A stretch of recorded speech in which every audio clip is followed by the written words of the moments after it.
Roy Clark was born on April 15, 1933, in Meherrin, Virginia, as one of 5 children to Hester Linwood Clark and Lillian Clark, Oliver. His father worked as a tobacco farmer.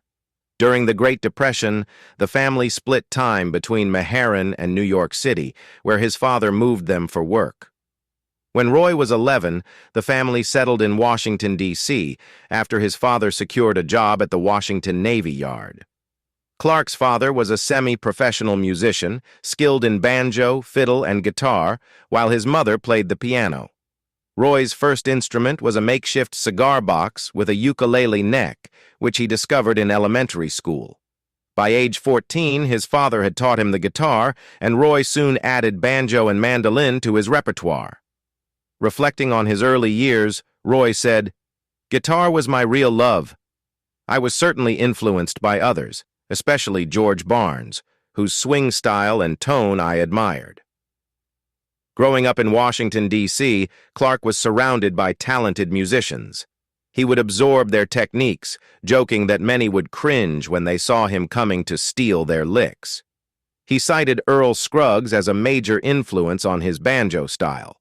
By age 15, Clark had already won the National Banjo Championship twice, in 1947 and 1948, and even toured briefly with a band. Shy by nature, Clark often used humor to cope with social challenges, especially when country western music was mocked by his peers. Humor also became part of his performances, and it wasn't until the mid-1960s that he gained the confidence to perform without relying on comedy. In the D.C. area, country western music venues were popular, and Clark made his public performance debut with lead guitarist Carl Lukat in a duet act. At 16, Clark made his television debut on Washington's WTTG, and a year later, at 17, he appeared on the Grand Ole Opry after winning his second national banjo title. He soon expanded his skills to include the fiddle and 12-string guitar.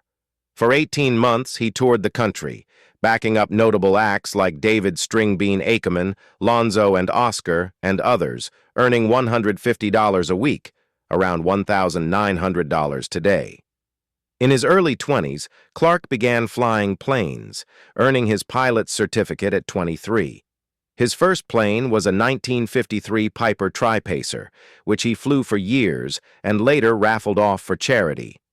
Over the years, he owned several other aircraft, including a Mitsubishi Mu-2, Stearman PT-17, and a Mitsubishi Mu-300 Diamond 1A business jet.